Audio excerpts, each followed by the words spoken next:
مدين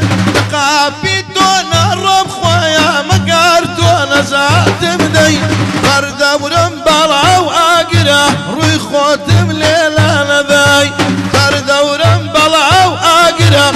روي خوتم ليلة نذاي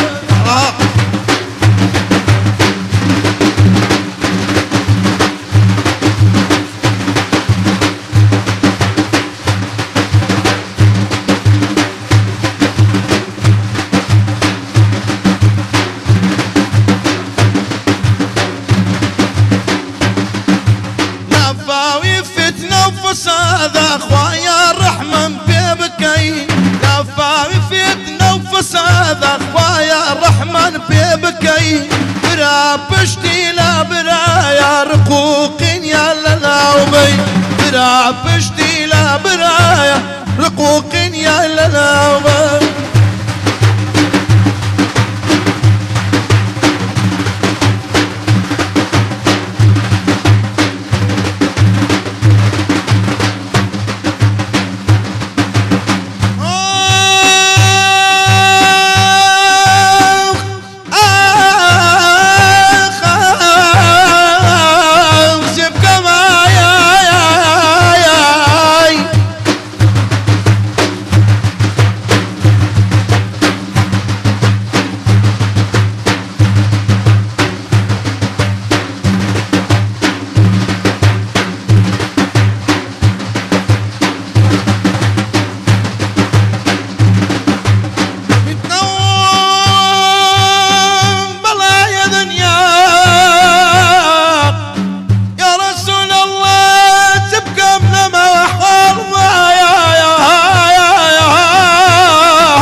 ربح الزكاة بيشي توبر هاي ما في ذا ذبيه ويحام وعمر يا رسول الله توي دنيا ودين يا حبيب الله توي دنيا ودين بعدو يا باب اضرق عليه بعدو يا باب اضرق عليه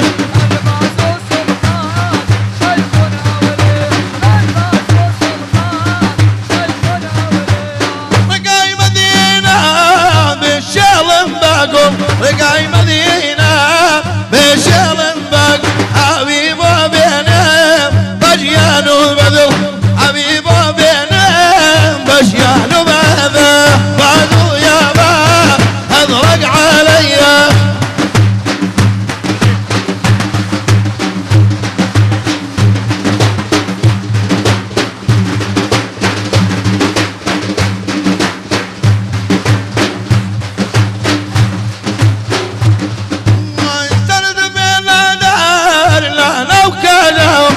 ترد بينا ذرغوس لا نوكاجاو زارد بابي لا يبغذاو بهتد بابي غوس لا يبغذاو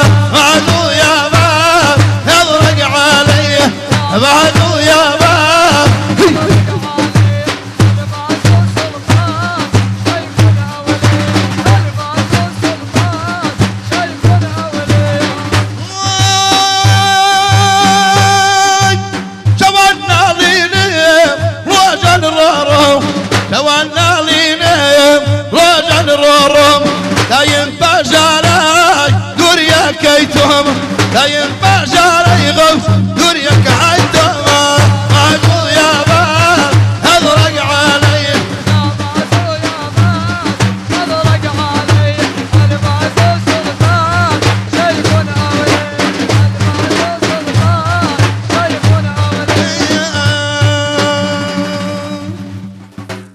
اي ما شاء الله، اي ما شاء الله، هي بارك الله فيك. هي خدش ترازي بت ان شاء الله. عيدتها فيروز. عيدات الصباحي بيروز. ما شاء الله ما شاء الله. وعليكم السلام. عيدتها فيروز. من مرات بإبراهيم روح زي بسي. خلاص هذا خلاص بيجي هرزينا. كاغنالي ما شاء الله. كاغامين ما شاء الله ولا شيء دي لا. دري لا منطقة زي أو منطقة دي ها. هوا سلام. أي ما شاء الله. كوي إبراهيم. اوف باش في بخاطر. سهر لا شيء بجي اشتيا. والله يا الله ايش ناخذ الشرازي بس. تلفيرينا بيتد. قام ليبو قال لي ودن هذا ما شاء الله. السلام عليكم ورحمة الله وبركاته. وفي شوازيجي ام هاتينا خدمتها و پاشیوا دو ماهی که و پاشیوا سیه رمضان افصلادا و ایشالله خدا قبیل کرد ایشالله امشون بین اوین پیغمبری صلی الله علیه و سلم بحث کری من صام رمضان ایمانا واحتسابا غفر له ما تقدم من ذنبه ومن قام رمضان ايمانا واحتسابا غفر له ما تقدم من ذنبه. اوي بيبشان دبر دعاء ده دعاء. هو باس باش؟ باش ان شاء الله. ان شاء الله خدي قبيل كربت.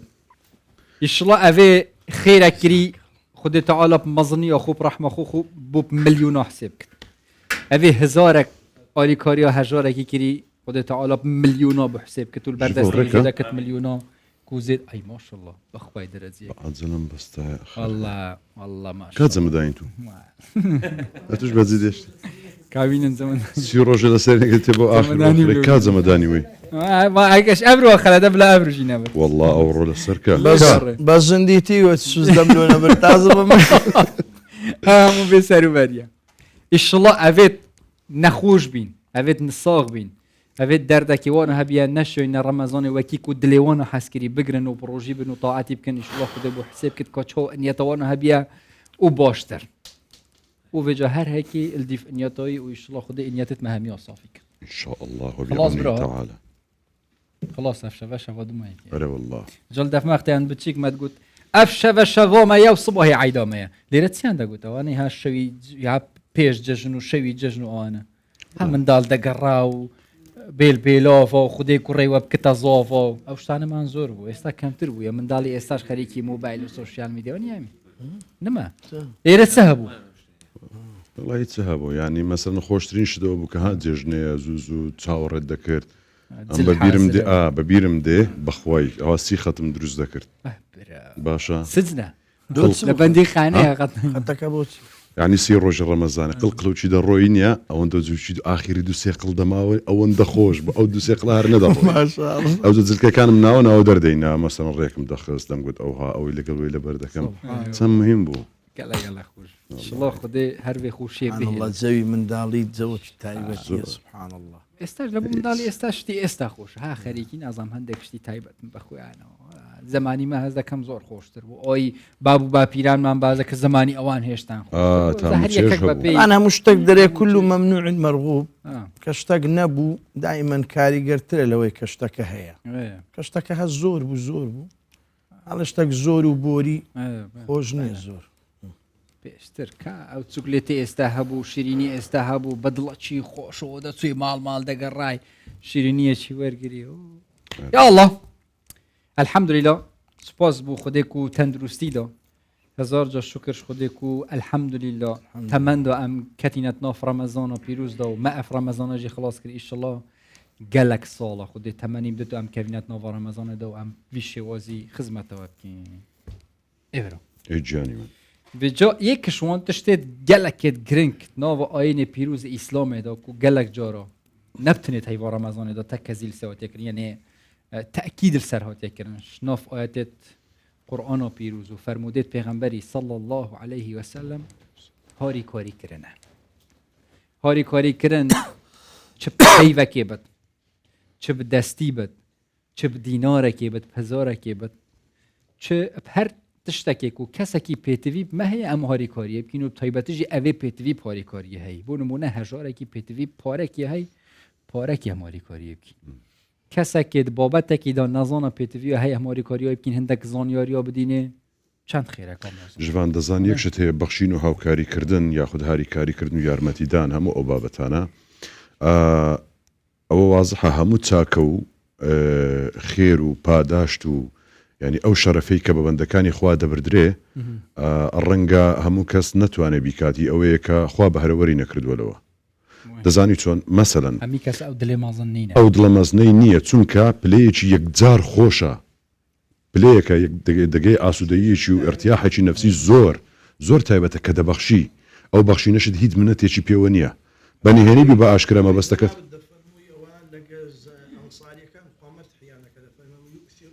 أنفسهم ولو كان بهم خصاصة يؤثرون على أنفسهم يعني خوان بيبش ذكر في سبيل وي بس بلا كاني مهاجر لكاتك دا أو بيبش بونا تيجي شي يكزار زوري هبو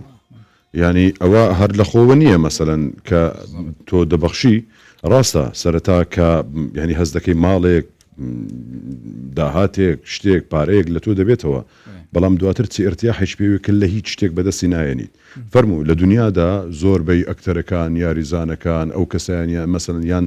زۆرێک لە کەسایەتەکان هەیە بەهۆی ناوبانجیان و سترێسێکی زۆریان لەسرە باشە کە هیچ شتێک ئاسوودەیان ناکە سەرڕای هەموو خۆشگوزەرانی و هەبوونی پارەیەکی زۆر چ شتێک ئاسوودەیان دەکات بەخشین تاکە شتە کە گەنا پلەی ئەو پەڕی ئاسوودەبوون لێرەش یعنی لە هەموو شوێنێکیش مەسلەی بەخشین هاوکاریکردن بێگومان ینی ئەوە وازحە چونکە ئەوە خۆشتان هەر لە ئێمە کاتێک کە دەبەخشێ دواتر هەست بە ئرتیاح دەکا بەڵام جاری وهەیە کە ناتوانی ببەخشی یان ئەو فرسەتە دنیە کە بەخشی بڕوا بکە خوا مەوفەقی نەکردووی چونکە هەموو کەسێک ئەم شەرەفە بە هەموو کەسێک نابردرێ هەندێک کەسێ ینی بۆ ڕەزی لە زمانی بەنی ئیسرائیلیان بوو سێ کەس بوون یەک لەوانەی کە دوعای کرد ینی چاوی کۆرە بوو دوعام لە بۆ بکە خوای تعالە سێ مەلایکەتی نان ئەو سێ مەلایکەتێن یەکیان گوڕ بوو یەکیان کەسەڵ بوو یەکیان چاوی کۆرە بوو مەبەستم لەوە دێ ئەوەی کە زۆر گرنگە ینی ئەوەی کە هات مەلایکەتەکە داوای لێ کرد کە داوای لێکرد لە پاش دەوڵەمەندی گوتی پێم ببەخشە پێویستیم پێ نەیزانیەوە مەلایکەتە لە هەمان کاتی گوتی مادەم ئەو شتت پێم نەبەخشی خوا وەکو جاران لێ بکات وەکی جاران کەسەڵ بوو ئەوی دیکە وەکو جاران گوڕوو بوو کۆرەکەش گوتی مادەم ئەمن خوا ئەو بینایە جوانەیت بە من بەخشیەوە کورە ئەوە هەموو لە بۆ تووبی دەنا گوتی خوای گەورە ئەوە ئەمن مەلایکەتم نێردراوی خوای مەهاتیمە ئەو حەدیسەکە صحیحیشە دەفەرمێ خوای گەورە بەرەکەتی بۆ باراند و ڕەحمەتی هەتا خوا بەخۆی دەفەرمێ وما أنفقتم من شيء فهو يخلفه وهو خير الرازقين مجلسێدا گەرمتر لێ بکەین و مامۆستایەکی عەزیز کو ئەفشەڤەش دێلمەدا تایبەتیژیان بەحسا خێر و خێراتە و هاریکاریە بکەین کو تەفشەڤەدا مامۆستا مەلا وەزیر باپیر مامۆستای ئاینی خودی حەسەدی دێرم دەکەرم کە مامۆستا یا الله وعليكم السلام ورحمة الله وبركاته اللهم صل يكزاري بالغير زماعتش خيرك موازنة ما يجي ما هند خير وبصونة هي بينجو أوت خير وخديه قال خير فرم رحمة خاتم يا أخوة خدي قبيل إن شاء الله اللهم آمين كان جوزو كرتاني جيجنيش نام خروجك ما إيش تما قام لي خروج كرتاني ما صار داش جوزو كرت جيجنيش قال داخلي الرجاء كيقولون حسابه يعني لباش تكبيرة لباش لا أما السبيني يشتان سبيني بالرجوبون ما يعني أورو بالرجوبون هذه أورو بالرجوبون أورو إدماك هكا هذه يشتان رجك ما الماء زين اللي تحسب القرآن زين سبيد شيش أورو هستي برنزو فاصوليا وقيسي بخوا برام ما يجي أورو شرماستا رجل ماستر الله خدي قبيل كرم يا رب اللهم امين قال خوش حالي ماما سربرز بن يا رب رحمه الله تعالى هم سنه حياتي جهر يوصى هر سكه دسبك هب دمويك وهي الحمد لله بشك هون دينا دمويك وهي وفيروس يا جرين قبيل كرنا خدا لهم لا قبولك يا رب العالمين بحث خير وصدقه كر دلي مروفي مرتاح بتوخت مروف وري كوريت كر تشتكي درونيه او ام خو حسابتين يانجي خودي براستي اوه هاریکاریه که تماوی تشتی که تدلید و مرتاحت بد شتێک هەیە لە ناخی ئینساندا خوای گەورە منعی کردووە لەسەر ئینسانی مسلمان کە نیفاق منافقی نیفاق بەڵام ئینفاق ظاهیرەن دەکرێت بەڵام لە ناخەوە ئینسان بڕیارەدا ئەویان خوای گەورە ئەمری پێ کردێ یعنی هەردووچیان لە ئەلفازە زۆر لێک نزیکن هەردووچیان ینی داخلین منافق و منفق بەڵێ هەردووچیان منفق ئەوەیە کە ئەبەخشی منافقیش ئەوە پێویست بە شەرحیاتی ناکرێت چونکە هەر زۆر ئاشکرا و ڕوون و دیارە لەبەرەوە ئەو کەسەی کە دەبەخشی پێشی ئەوەی لە دەست بیبەخشی لە ئیمانەوە لە ناخەوە بڕیار دەدات زادێتە دەستەکانی چونکە ئەگەر لێرەوە بڕیار نەدا نایەتە سەر دەستەکانی یعنی ظاهر چونکە وەکو زانایانە فەرمونون کاتێک کە پێناسەی ئیمان دەکەن ئیمان دەرێن ئیمان ما وەقەڕە فی القەلبی وصدقه العمل ئەوەیە کە لە ناخی ئینسان و لە دڵی داجێگیر بیبی و پاشان جەواریح و دەست و قاچ و ئەوانەی تەمسیلی ئەو ئیمانە بکەن دەی ئینفاق بەشەکە لەو ئیمانە ئەگەر بێت و ئینسان لە ناخەوە هەوڵی ئەوە نەدا کە ببەخشی لەوەی کە خۆشی دەوێ ناتوانی بەدەست بیبەخشی زۆر زەحمەتە ئەگەر بیشی بەخشی خوا پەنامامدا لەوانەیە ئەو کاتە ڕیئا الناس دەبی وەکو خوای گەورە فەرمێ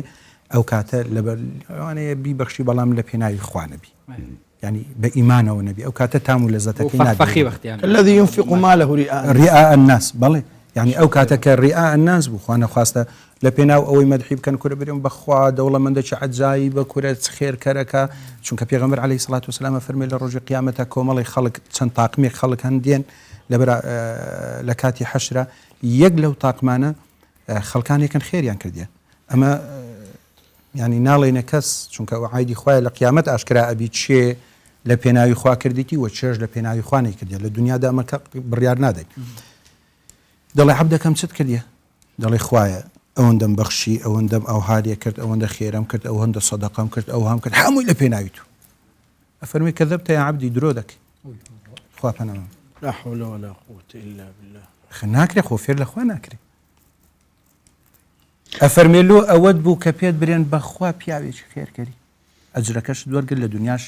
ئەو قسەیەت وەرگرت ئەو ئەجرەکە دوو ئیدی ڕاپێچیکەن لە بۆ جەهەنەم و دەی بە نەجەهەنەم خوا پەنامەمدا لۆیە ئەسڵ وایە ئەو ئینفاقە هەرچێکە بی وەلەو کانە ئەگەر یعنی شتێکی زۆر بەسیتیش بی با دەنکە خوورمایەک بی با لەتە خوورمایەکیش بی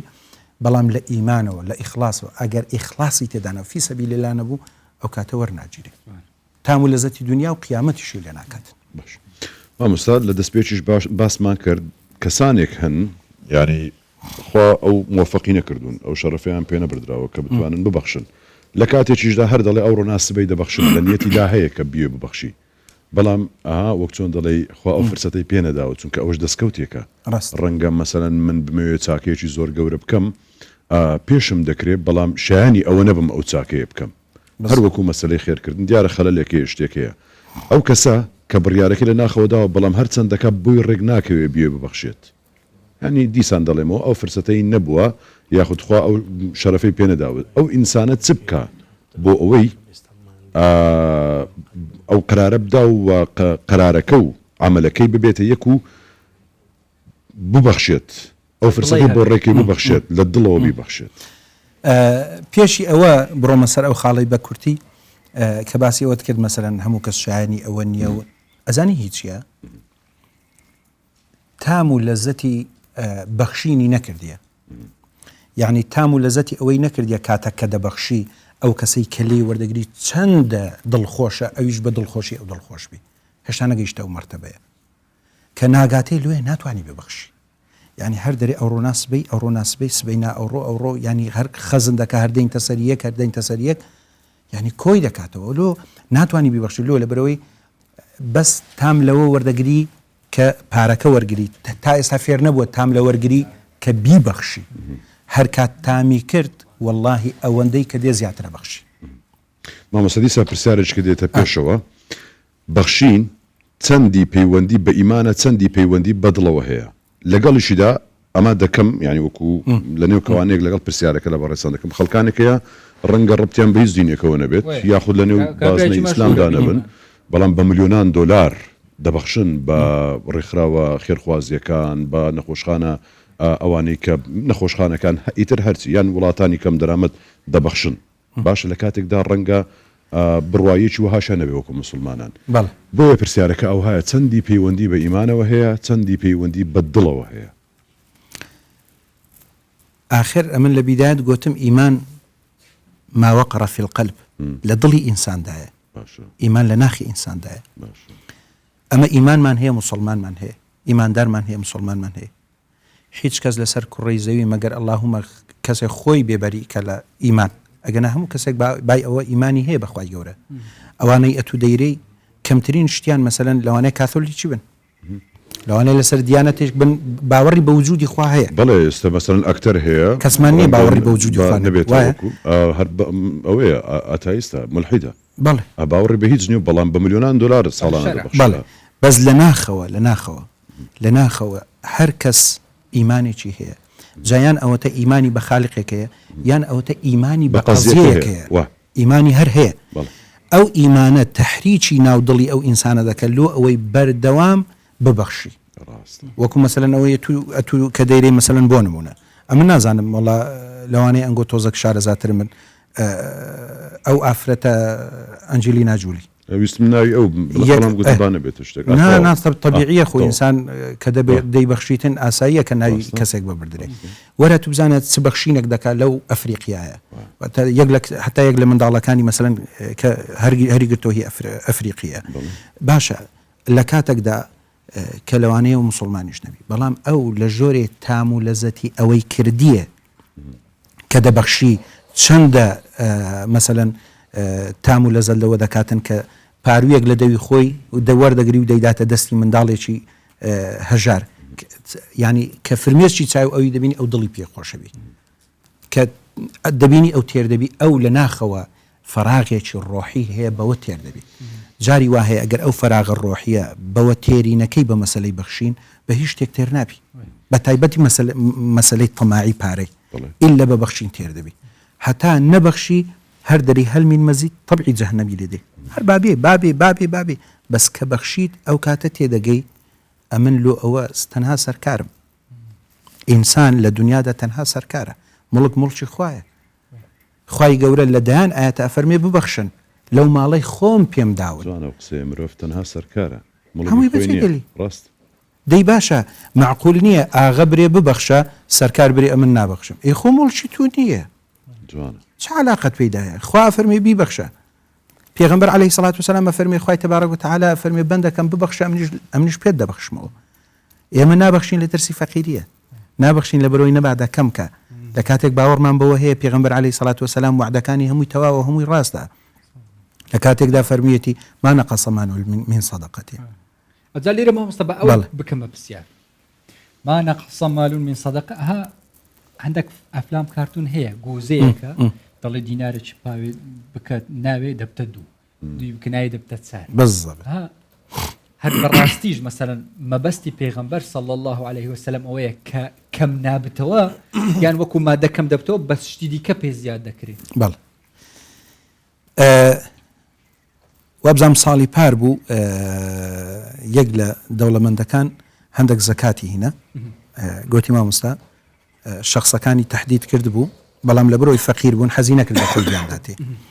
گوتی ئەوە دەوەرەقە لۆ فلانی و لۆ فلانی و لۆ فلانی ناوەکانی دامێ و پارەکانی دادەستە من و پێم خۆشە تو بیاندەی لۆی ئەو چای بە من نەکەوی لە هیچ مەجلیسێک بمبینی لە بەرامبەرم دامنیشی طبیعی لە تو مشکلەی نابی چونکە دەزانی هی تو نییە تم باش یەک پرسیار لێ دەکەم چی بری وتم هەر بەجددی لەکنە تو ئەو پارەیە طبیعیە دەیدەی ئەوە دەوەرەقە لۆ فلانی دەورە لۆ پارەشی خەیاڵیە لای من لای کەسی فەقیر و هەژار مەسەلەن پارەکە زۆرە تم هەر بەجددی یعنی بە ئیسرعات دەیبەخشی ئەوە چییە گوتی خوا شاهیدە مامۆستا ئەمن ئەوڕۆ دەیبەخشم یەک مانگ ناسوڕێتەوە بە کاملی بە زیاترەوەش قازانجم کردەوە گوتی لێ بەو پەڕی ئیمانەوە دەیبەخشم گوتی ئەمن تاقیم کردەوە ئیدی لەگەر خوای گەورە چیت کە تاقیکردنەوەی ناکەم خۆی ئینسانی مسلمان نابێ لەسەر ئەساسی تاقیکردنەوە لەگەر خوای گەورە مەعاملە بکە نابێت لەسەر ئەساسی ئەوەی وەڵام دینارێک دەبەخشم بەڵام چاوەڕێکم کابزانام 10 دینارم لۆ دێتەوە پێغمبەر عەلەیهی سەڵات وسەلام لە حەدیثەکە فەرمی ئەوەی دینارێک بەخشی 10 دیناری لە بۆ دێ دەڵێن ئیمامی عەلی دینارێک بەخشی نەیبووە 1 دیناری هەبووە کە کاتێک فەقیرێک داوای لێ دەکەویش دینارەکە لە پێناوی خوای گەورە فەرمی خوایە ئەوە من بەخشیم لە پێناوی خوای گەورە چاوەڕێی هیچ ناکە بەڵام دوایی کە تەمەشا دەکە پێغمبەر عەلەیهی سەڵات وسەلام هەندێک هەدیەی لە بۆ دێ 10 دیناری لە بۆ هەدیە لە بۆ دێ پێغمبەر عەلەیهی سەڵات وسەلام هەدیەی وەرگرتیە بەڵام سەدەقات و ئەوانەی وەرنەگرتیە فەرموون یا ڕەسوڵ الله ئەو هەدیە بی ئەیدی بچێ دەفەرموون ئەویش پێغمبەر عەلەیهی سەڵات وسەلام دەڵێ فاتیمەی کچم مەجیرانی دەکا یەک لە سەحابەکان بانگ دەکە و دەرێ بڕۆ ئەو پارەی بدە عەلی لۆی شتی لۆ پێ بکڕی ئەویش دەڕوا ئاگای لەوە هەیە کە ئیمامی عەلی دینارێک کردە خێر ئەو سەحابەیە پێشی ئەوەی بێتە مزگەوت دیارە ئەو شتەی دیتە کە پارەکەی دەبا دینارێک لە بەرچی دەنێ و نۆشی لە دەستیە دەیداتە ئیمامی عەلی دەرێەوە پێغمبەر عەلەیهی سەڵات وسەلام لۆی ڕەوان کردی لۆی صرفیکەی لە ماڵ و منداڵت و لە فاتیمەی و لە بەرەوەی مەجیرانی دەکە و حەملی هەیە ئەوانە ئیمامی عەلی تەماشا دەکە دەرێ نۆیەکە دەرێ چکە دەرێ وەڵڵاهی باوەڕی 100% بە حەدیسی پێغەمبەر هەیە عەلەیهی سەڵات وسەلام دینارێک بوو بەشی خوای گەورە دەیدەینەوە قەسەم بەخوای دێ کاوێت کە ئەویش پێ دەکەین دەرێ وەڵای ئەوە تێ هەرویستم تاقیت کەمەوە دینارەکەیت کەشی دەداتەوە ئینسان نابێ خوا تاقیکاتەوە یعنی ئەمن چاوەڕێی ئەو کەم وەڵا ئەوڕۆ 25,000 بەخشیە لەو ڕۆژانە هەر 2 ڕۆژ 3 ڕۆژ پێش ئێستا وەڵاهی 2 ڕۆژ یان 3 ڕۆژ خێرخوازە هەندێک پارە و شتی وای هێنابوو توانیمان بیانگەنینە ئەو فەقیرانەی کە هەن یەک لەوان مەبلەغێک بوو 250,000 بوو گەیشتە دەستی برد سبرێ باشە وتی وەڵاهی 5,000 هەبوو لە ماری ئەو ڕۆکە فی سەبیلیلا کردیتمە خێر دەوەڵی مەغریبێ کردبووی پاش عیشای 250,000 لۆ چۆ ماری دڵی دەوێتەوە ئەوە ئیمانێکی تۆکمەی بڕوا بکە هەڵ ینی با نەبیتە هەندێک حاڵەت لای من ئەوە شتێکی زۆر غەریب و عەجیب نییە لە بەرەوەی دەزانم زۆرم دیتی ئەوزانە ینی ئەو کەسانەی کە ئەبتۆزە گوریایانی مەسە من جۆم لە تو بۆ جۆم لە تو بۆ بابەتانە چونکە حقیقەتەکە وایە مۆزوعەکە وایە بەڵام نابێت بەس ڕەنگە بەشتە شتی کەس زیاترت لۆ بێ سەحەتە جگە لەوەش لە ڕووە مادیەکەی خوای گەورە فەرمێ مثل الذين ينفقون في سبيل الله كمثل حبة أنبتت 7 سنابل في كل سنبلة 100 حبة والله يضاعف لمن يشاء أفرمي أواني لبيناوي خوا بخشينكن وەکو ئەوە دەنچێ گەنم بچینی 7 گوڵ بگری هەر گوڵە گەنمێکیش 100 دانە دنکە گەنمی تێدابی یعنی ئێستا برەیە فەلاحەکی ئەو سار چەند هاتیە دەری 140 هاتی 150 بڕیە مەسەلەن بابرین هەتا 100 هەڕاست دنیا خراکە 100 پێخوای تبارەک و تەعالا ئەفەرمێ 1,700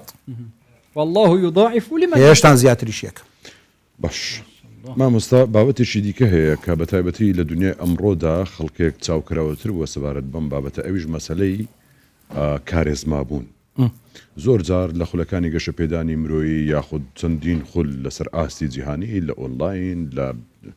لە هەموو شوێنەکان گرنگی بەم بابەتە دەدرێت کە ئینسانەکان چۆن بیانەوێت کارێزما بن هەمیشە ئینسانەکان هەوڵی ئەوە دەدەن کە کەسایەتیشی وان هەبێت بەهێز حەزێکە و زۆربەی کەسە گەورەکانی جیهانیش کارێزمایان هەبووە جارێوە لە نێو خانەوادەی کەسێک تایبەتمەندیەکی هەیە ڕاست باشە یەکێک لەو خاڵتەوان چەند خاڵێکەوەی کە باز دەکەم مەسەلەی لێبوردەی مەسەلەی بەخشین و مەسەلەی کۆمەڵێک ئەم بابەتانە بۆەوەی کارێزمایی لێ دروست بەخشین تا چەند واد لێ دەکات ببیت ئەو کارێزمایە بەهێزە هەبێت ڕاست ئەگەر بێ سەیرێکی ژیانی ئیمامی ئەبوبەکرکەی سەیرێکی ژیانی ئیمامی عومەرکەی ئیمامی ئەبوبەکر یەک بۆ لەو کەسانەی کە لە ئینفاقا هەرگیز ئیمامی عومەر نەیتوانێت لە پێشی داتەوە مەسەلەن یەک لەو کەسانەی کە بە بەردەوام ئەمە شانازی پێوە دەکەین لە کوردستان و حتا لە دوای بانگەکان پێشتر ئەوە هەبوو ئەگەرچی ئێستا کەمتر مایە و ڕەنگە لە گوندەکان مابی ئیلا ڕوحی بیلالی حەبەشی وایە بیلالی حەبەشی زادەی ئینفاقی ئیمامی ئەبوبەکر ئیمامی ئەبوبەکر کڕیەوە و ئازادی کرد ئەوە بەرهەمی ئیمامی ئەبوبەکرە دەیان کەسی دیکە ئیمامی ئەبوبەکر کڕیەی و ئازادی کرد و پاشن بووم بە کەڵا پیاوی گەورە ئەوە ئەگەر خۆی گەورە نەبێ کەسی گەورەی لە بندەست پەروەردە نابێت. جارێکیان ئیمامی ئەبوبەکر کە پێغەمبەر عەلەیهی سەڵات وەسەلام دەیویست لە بۆ یەک لە غەزایەکان نەفەقە و زاد و زەخیرەیەکی زۆر کۆکاتەوە، ئیمامی عومەر گوتی ئەو جارە دەمەوێت لە پێشی ئەبوبەکری بدەمەوە، بزانم قەت وەناکەم مسابقەیە وەسابقوا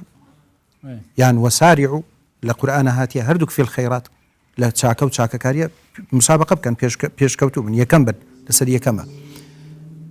دەرێ نیوەی ماڵ و سەروەت و سامان و هەرچی کە هەیە ئەفەرمی یا ڕەسوڵ الله ئەوە نیوەی ماڵم سەروەتم ساومانم ئیمامی عومەر ئەفەرمێ لەبۆ ئەو جیهاد دەبی دێتە دەرێت جەماعەت ئەبوبەکرم نەدیتیە ئەم زووتر هاتی ما یان چ بووە سەحابەکان دەفەرمون هات دەرێت کرد دەرێ وڵا وتی یا ڕەسوڵ الله ماڵم سەروەتم سامانم هەمووی فی سەبیلێ گوتی ئەو جارەش ئەبوبەکر بە پێشە من کە تۆ سبحان الله حتا پێغەمبەر عەلەیهی سەڵات وسەلام پێی فەرمێ ئەبوبەکر چت هێشتۆ لە بۆ ماڵ و منداڵت فەرمێ خوا و پێغەمبەرەکەی بەس ئەوان تامی لەوە گەورت یعنی تووەرە سەحابەی وامان هەبووە تاجیر بووە بەوە وەکو گوتت کەسی کارێزما و کەسی سەرکردە و کەسی دیار و پیاو و کەڵە پیاو دروسەلی باشە ئەمەساهری قوسیش دەمەنێ قسەکانتەوە ببوورە ینی بڕوا بکە بە تەجروبەیە هەندێک شت مەسەلەن بای خۆمان جەنابتە ئەوە دنیا دەبینین ئاگامان لە هەندێک وردەکاری وشتانەیە بڕوا بکە هەندێک کەسێ مەحبوبە خۆشەویستە لە کاتێکدا ڕەنگە تەمەشای دەکەی جوانە لە پێشت لە کاتێکدا لەوانەیە مەسەلەن ئەو مواسەفاتی جوانی ئەگەر بە پێستاندار بێ ئەوانە بەڵام بە جۆرێک مەحبوبە بە جۆرێک خۆشەویستە تایبەتمەندیەکی هەیە ئەو کەسە بڕوا بکە ینی هەمووی ئەو شتە شاراوانەیە کە نابێتە ڕیا لە ژوورەوە هەندێک شت دەکا مەسەلەی بەخشینە لێبوردنە هەندێک تایبەتمەندی هەیە دڵێکی زۆر گەورە ینی جوانیەک دەبەخشێ ڕەنگە من و تو دەبینین ینی تایبەتە لە ناوان ئەو سیماهم فی وجوههم باشە ئەو سیماهم فی وجوههم ینی لە خۆ دروست نابی بە ئینفاق بە دەستگرۆی هەژاران بە یارمەتیدان بە دڵخۆشکردنی بەرامبەر بەوە دروستەبی سەحابە یەک لەو سەحابانە والله أعلم عەبدوڵڵای کوڕی مەسعودەکە تاجیر و مەسەلەن خەریکی تیجارەت بووە و تیجارەتەکەی بەرەو مەدینە دەینتەوە ئەو کاتە تۆزێک وەزعەکەی مەدینە شەڕ بووە تاجرەکان دیکە لە دەرەی مەدینە ڕێی لێ دەگرن ئەو بارەت بای چەندە بە چەندت کڕیە ئەمە قازانز دەدەینەوە بە چەندت کڕیە ئەوەندە قازانس دەرە زیاتریاندایە 2 دەرە زیاتریاندایە 3 10 15 یەکورە دەرێن ڕەحمەتی خوا لێبی ئەتو ئەگە بە دینارت کڕبی ئەمە هەر یەکی بە 15 دیناری دەکڕینەوە هەر شتەچی ینی چێ زیاتریدا فەرمووی یەک بە 700یاندا ئێگوتیان چێ هەیە ئەو یەک بە 700دا فەرمووی خوا دایتی ملۆم نەهینای بفرۆشم هەمووی داخلی مەدینە ئەکاتن و دەیداتە دەست پێغەمبەر عەلەیهی سەڵات وسەلام بەسەر هەژاران یعنی ئەوە وەڵڵاهی ئیمانێکی تۆکمەی دەوێت کە ئینسان بتوانی یعنی باوەڕی بەوە هەبی خوا ناهومێدی ناکا لإنفاق جوانترين شتا يقين بلي يقين أخر ما نقص من مال من صدقة أوية أتباورد بيغمبر هبي عليه الصلاة والسلام والله أورد يبخشون بعني ديتو يستقبل هي باوري بقضيك هي إيماني بقضيك هي باشا بلام يقيني يقين بلايش جواز راست يقين تون مثلا استا هم عند زاني دمرين بلام يقين مان يتسوى قال يقيني صد هبي ناحويوا إنسان تادقي أو لحظة كدمري بالنسبة همو بابته چی دیکەش يعني مسألة بخشين أجر يقيني صد لصد يك ذرة يكش تزانم لزرق سكترني أو قناعة النبي كديته وزي بركتي وباداشتي هي فرقي هي بس أواني كبب لي يقين دقن لو بابته ده أو أنا براون راست ما مصطفى جان بري أسبشاركم مسألة صدقة والصدق يعني الرازوي وبخشين كنت عربية ده هردو جلك وكيكن باش يعني ديارة هردو جي بيك فنا حتى تو الصادق نبي ما بس تما الصادقي ديال خدي وبيغمبرك صلى الله عليه وسلم تقول يا بيت مو يبكين شنيك الصدق يبكي يعني بيت مرو بالراز بد سريك ديال ايمان اخو سر هرتسك يعني جبرن دجي هم الصدقه وهر صدقه راست بس بو مثلا بيغمبر صلى الله عليه وسلم دجت خيركم لاهله وانا خيركم لاهلي واش الفيري سر مساله الصدقه يعني جبتني مثلا والله مال محتاج بتشتكي انا مثلا كبرك تشتاش درب شول كد بيجت والله ما نعم اشولا من از چم پارا شول كم بو عرض عيالي يعني جنكك خارني چت كد یا دتا ظلم خو عیال خو چوا ام وی بکینه دل داک و او خیر صدقه نه هم شوله که سر ملت منو ازید کم بەڵێ ئەوەش جواب دەدەمەوە بەس شتێکی خۆشت گوتێت صدق و صدقه لێک نزیکن ئەزانی صدقه پێغەمبەر عەلەیهی سەڵات وسەلام لە بۆ قیامەت دەفەرمێ بورهانە یعنی چی بورهان یعنی تو لە قیامەت خوای گەورە دەرێ خوایە مسلمانم هەرێ بە چیا بزان مسلمانی ئەگەر صدقەت هەبوو وەک برەی کارتێکت پێیە زەمانت پێ یا رب العالمین ئەوە مسلمانم صدقه لە قیامەت بورهانە یعنی بەڵگەیە دلیلە کە ئەتۆ مسلمانی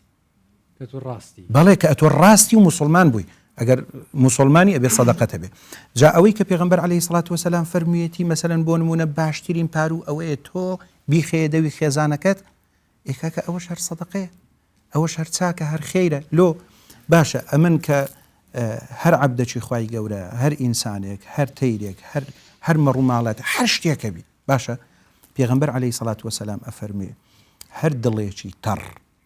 هەر شتێک کە هێشتا ڕۆحی لەبەردابی تۆ یارمەتی بدەی لۆت بە صدقە حیسابە دەی ماڵتە منداڵتە خێزانتە هەموو دەی باشە ئەمن لە خزمەتیاندام فی سەبیلی لا دەچم پارویەکی حەڵالیان لە بۆ پەیدا دەکەم دایان دەمێ واللهی هەمووی بە خێر و صدقە لە بۆی حیسابە بەمەرجێک کابرا حرام نەکە حرام نەخوا بە حەڵالی پەیدای بکە و پاشان فی سەبیلی لا برێ خوایە نیەتی بینی ئەوە لە پێناوی خوای گەورە ئەمن ئەوانەی لە ژێر دەست من ئیهمالیان ناکەم و نانی حەڵالیان لۆ پەیدا دەکەم هەمووی بە صدقە و بە چاکە و بەخێر لە حسابە بۆ پیاوەکە حسابە با خانمانش نەڵێن کاکەوە خێرمان پێ دەکرێت ئەوانە ئەوانیش بە هەمان شێوەکە لەگەڵ پیاوەکانیان هەر کارێک دەکەن بە صدقە و بەخێر بێشک ئەوانیش کە لە ماڵی مەسەلەن بۆ نمونە ئەو ئافرەتە لە ماڵی شیوی لێ دەنێ مەسەلەن یارمەتی دەدات لە کاتێکدا لە ڕووی شەرعیەوە لەسەری واجب نییە هەمووی عیبادەتە تەنیا بۆی دەبێتە ئەوە لە چاکە و پیاوەتی بەس ئاخر ئاگادار بن هەموو جارێ هاشمان لێمە گەورێ کاکەوە ژن لەسەری نیە لەسەری نیە ئێ باشە ئەو ژنەش ئەدی بەخێو دەکرێت پارەی لۆ دێتەوە بەس لە ڕووی شەرعیەوە یعنی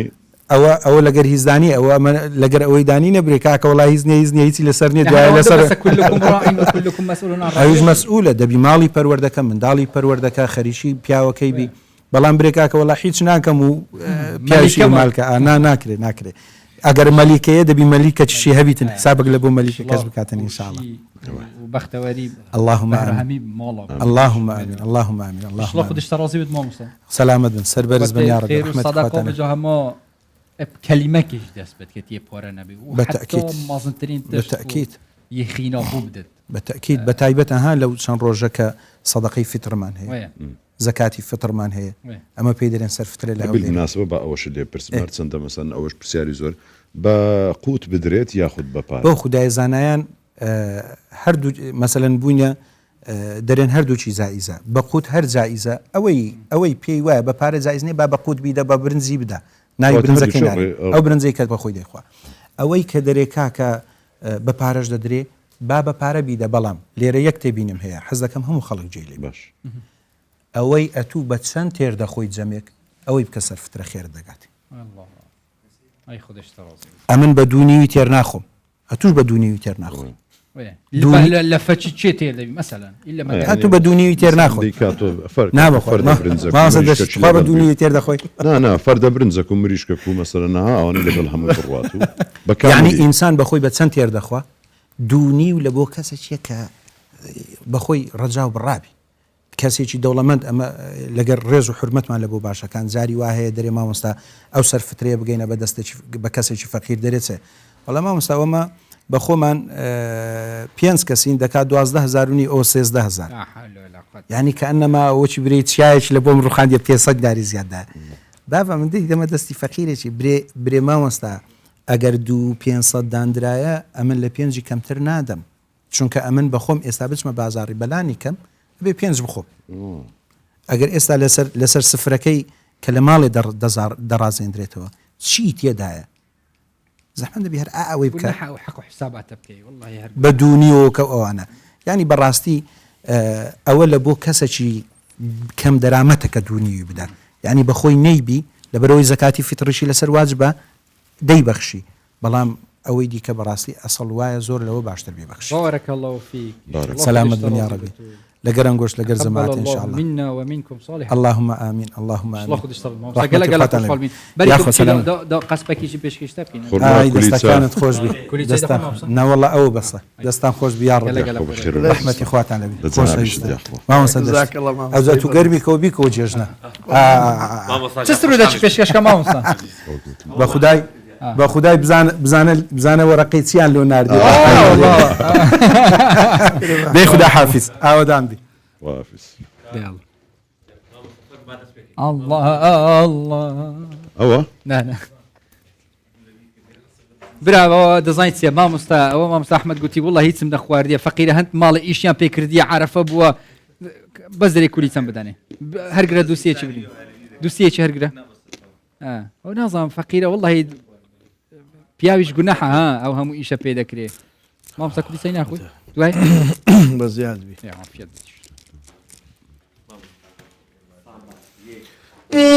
يا رسول الله لدل ما اشتياق بيدا بوا اشتياق بيدا بوا يا رسول الله لدل ما اشتياق بيدا بوا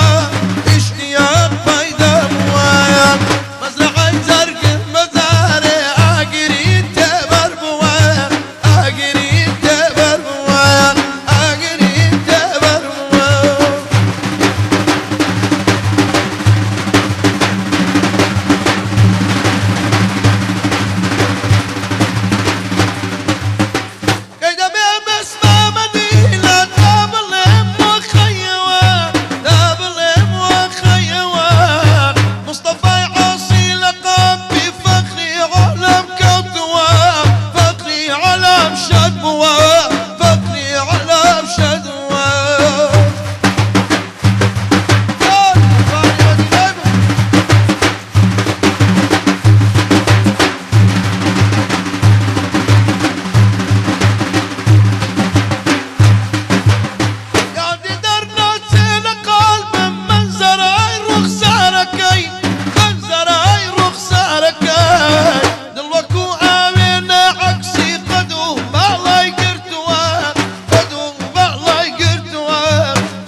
اللهم صل على محمد. عفيا اللهم صل على محمد. عفيا ان شاء الله خذ برزقي هم يابكر. خوش يقعد شو مكة ومدينة. ثقة الداعي. خوش يقعد. كنت مولد ري عفيت ولا فيهم. خوش تقعد خوش. على شوي عمر بدأ. هيك والسرودي دنين. مش ضفي الولد هذا مصاب. ان شاء الله خذ الشهر زيمت يا رب. قوت الروح قوت الروح. ذكروا عبادته تسبيحات يعني شواز وريكن وين جدايت هيني دي هريك بدلي اخو هي حسك التني هيك حي حسك بدنج بلند كرن هندك هين وكي درويش طيبه تيجي بيوفا. اذكر ربك في نفسك تضرعا وخفيا ودون ودون الجهر من القول بالغدو والآصال ولا تكن من الغافلين. ما شاء الله. جا جرب تشينا جوان رو رجلاتا كردستاني درويش طريقته قادري وقت ذكر كرني الجوان دو بتشين پیاسه کاویر بکین و ذکر و عبادات و پشتینگی خود حسکت هم خوشی فیا بردوام.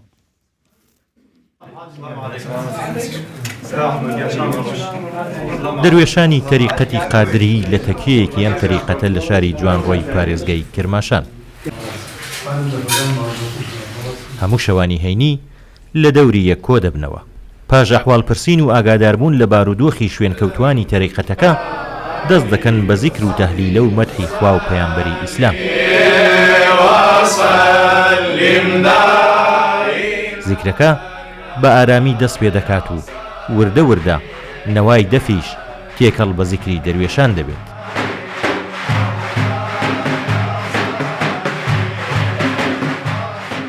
تهلیلە و زیکرە مەداحیە زیکری قیامە ئەیدا مەکانێکە بۆ کەسانی کە تێن بۆیرا هەڵەهەڵاڵێکی یانز ئەحواڵێکی دەروێشی خاصی خۆیانە و فارغن لە بازاری ئەم دنیا کەسانێکن کە تێن بۆیرا فرسەدە پەیاکەن لە توولی هەفتەوە بۆ خۆیان خەوەتێ بکەن تێکی خۆیان و خۆی خۆیان.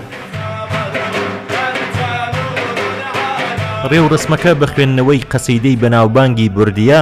کە لە کوردەواری بە مەولا یاسەلی وەسەلیم ناسراوە دەست پێ دەکات.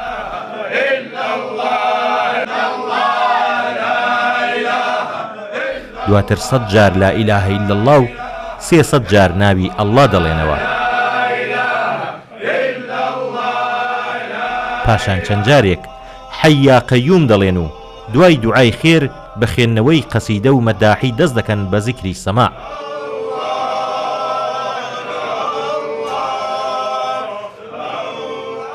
شەوانی جومعە هەموو شەوانی جومعەیە مەراسممان هەر لە تەکیا بیشترێ لی ئەفرادی قەدیمە دەراوێشی قەدیم تێن مەداحی هەروەها بێتۆ دوای ئەویشە مەراسمی تەهلیلەمان هەست زیکری سەماعمان هەیە بیشتری ئەفرادە لێگە تێنە تەکیە ماشەڵا کولەن هەمویان جوانن.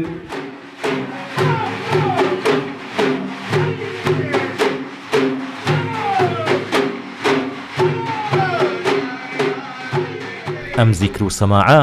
هەموو شەوانی هەینی لەم تێکیەیە دووپات دەبێتەوە و لە مانگی ڕەمەزانیشدا بەردەوام بووە. هەموو کەسێک تەنانەت ئەگەر دەروێشیش نەبێ بۆی هەیە لەم ڕێوڕسمانەدا بەشدار بێت. هەر بۆیەش لە هەموو ڕێوڕسمەکاندا ژمارەیەک لاو و مێرمنداڵیش بەشدارن کە دەروێش نین و تەنیا حەزیان کردووە لە نزیکەوە زیکری دەروێشان ببینن. کامیل بۆکانی، کوردستان 24.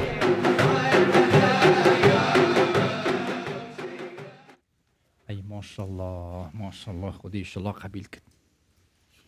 روحي بتزوج روحي يلا طيبات بي بجا افشواجي ديالوات بردوامين دنگ طيباتيت ما مستو ما شاء الله يا جماعتي ما دست بيكي او بابتي گرنگ بحث كر بس هول شويت پاشي ويت برينگي يلا جرا ما بحثين دي اويت دست رنگينن اويت هنرك طيبات تجي وقت خوب و در باز کن گلا جرا ما گنج مهوان کرینه و ما دست خوشی لکینه و کباب تا درگه بوانا خلق آگهدار بود ماشاءالله ما چند بهرهمندت هید ناف کردستانه دا نبتنی گنج نبتنی کچن نبتنی کرن حتی اویم تمام جیو یعنی گلک تمنی خو حتی نافوان بابتا دا در باز کریه ماشاءالله هنرمندن بلیمدت اف شواجی خود حس که دو مهوانت عزیز دید یال مدابن هم شیوکاری وجو شیوکاری اگو گلک طیبت اینو کل پیشتابت من ایدیتین و گل هندیش دا مهوانه که دیجی خوش نویسک دست نویسک ماشاءالله هین بیجن چه نویسی به دستت خو ناوک ڕستەک هەندێک پەیوێت تایبەت گەلێک شندێ مۆستەر یعنی خەتۆتێکی ئەنجی خۆشنویسەکی نێودەوڵەتیە بجە هەموو هەردوو کۆ بنیۆسین و هەردووژی لەفمەنە هین گەلە بخێر هاتن مامۆستا بژار کەریم هەولێری گەلە بخێراتی زۆر سپاس گەل مامۆستای عەزیز کۆ خودی حەز کرد کیڤان بارزانی گەلە خۆشحاڵین هەردوو ئەفشەوەت گەلمەدانە ماشڵاین هەردوو تایبەتمەند زۆر تایبەت گەلەکە زۆریش تایبەت زۆر سپاس هەم مامۆستا کیڤان هەمژی مامۆستاکەین بجە هەموو ئەش مامۆستا بژاری دەست پێ بکەوت بەکەیف خۆتە چونکی قورئانە پیرۆزەڵدا وەلا چ شندێ ماستەر نینە پیرۆزتر نینە ئەو چ قورئانە جارێفتە پێم خۆشە ڕوونکردنەوەک لەسەر ئەو قورئانەی بدەم لەوەی خەڵکیش وەکو شتێک بزانێ کە مەسەلەن ئەو دەستکەوتە گەورە کە نووسراوەتەوە بە چ شێوەیەک بووە ساڵی 2012 مسابقەیەک بوو لە ئیمارات لە دووبەی بوو لەمە 128 خەتات بەشدار بووین لە مسابقەکە لەسەر هەموو جیهان بوو ئەوەی کە مسابقەکە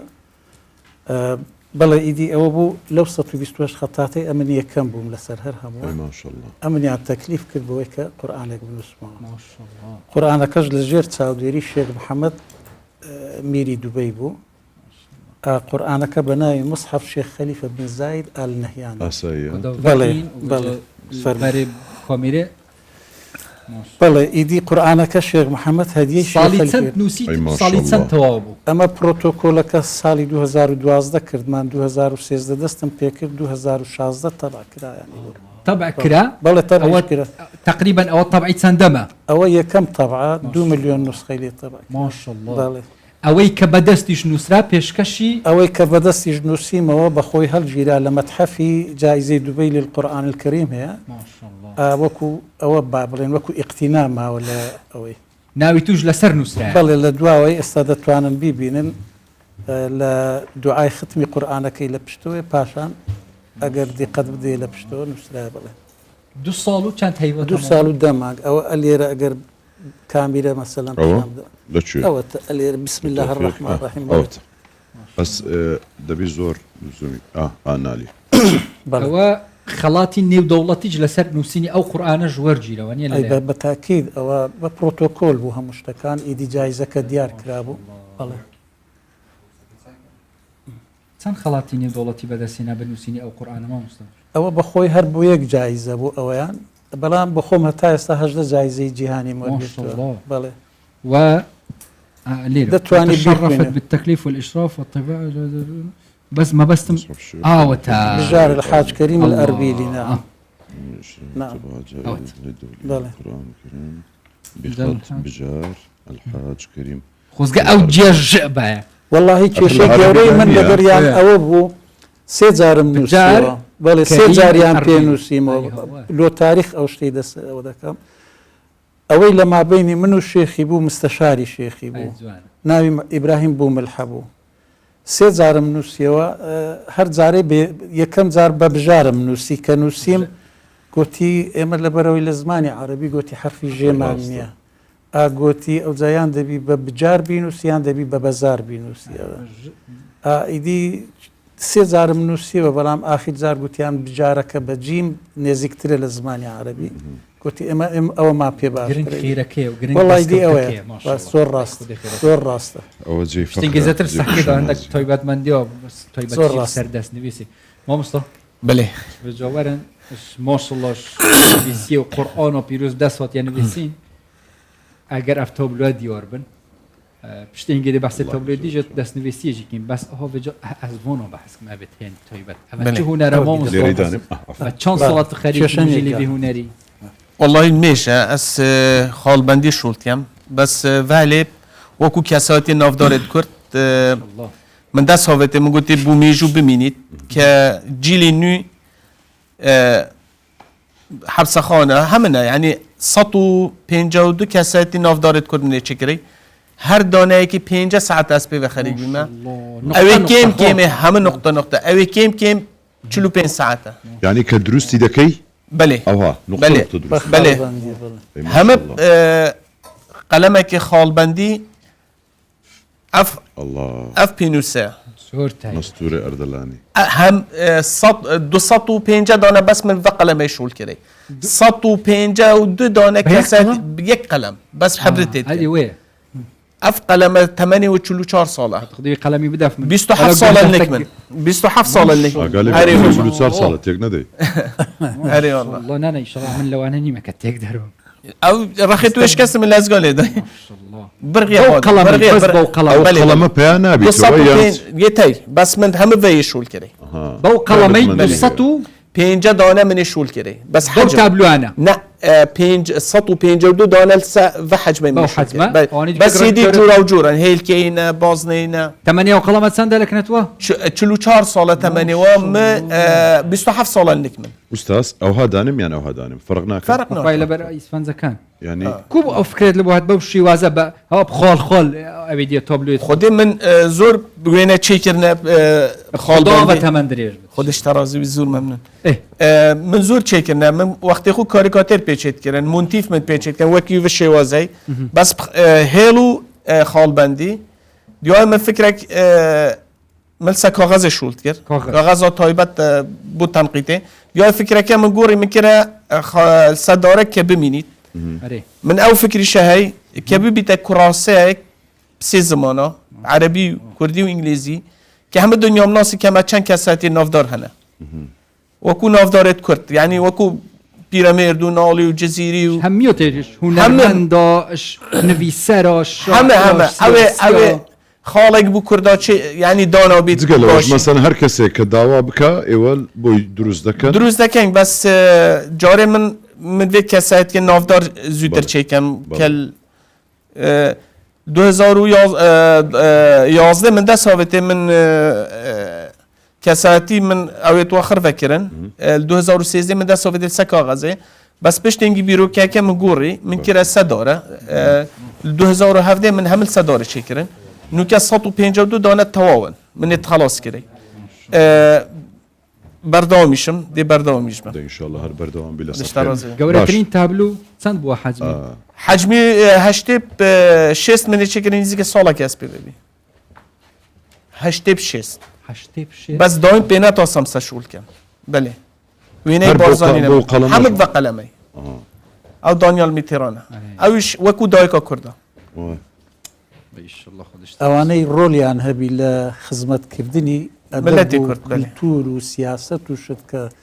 گچکترین خدمتیان پیشکش به ملتی کرد کرد بی او کرپی هست او ما شاء الله برادرته هنيه بله هم دوست 30 سالینه ما شاء الله اللي ما شاء الله هردوك ها تايبه بله ما مستایمنه ما مستایمنه زور نصیحت تو از وکی پرورده و گفتم من و شغل توی سپید خو شول که نخود تمن بچید باش تو ویرانا گی بجل بخاطر و هیچ پروژکتان هبوا پیکو والله دبي أمل لبروي اللي رنا بوم بس استاكهاتو متوا بيم خوشة مثلا تام بروجي كي أبلام شتيكي دامنا بيكو بشانغا وشد كينوا أمن أجر بشانغا وبرنامج خوم أو بلاني كهيتم تواوي كم دواي أو لقى كاكا كيفان بنيازين بشانغا لهولير وسليماني ولا دوهوك بكينوا إيدي إن شاء الله لسر والله يكشد سرنز راجع شميوة تنصالك نجا بيكونا سرتها يكتر ناس انتان سومبو والله بيقدر اما الاوبوزيسيون ل او كاتي كبابين صاري نوتسي اوبوزيسيون لمصيفي وبيك واما الروجنامي مؤتمر شمال ذاك البيت ليك جور والله اما بابلين لبشي مونتيف ولبشي كاريكاتير وشتانا من زاويه كان دابو من بابلين هر جاري حكمه يكم دنسيو بخط يك بابلين بختي سلسم نوسيو بختي نسخ نوسيو مثلا حكميه شي جوان بو بختي تعليق بابلين دم نوسيو ما لبو بنوسي بد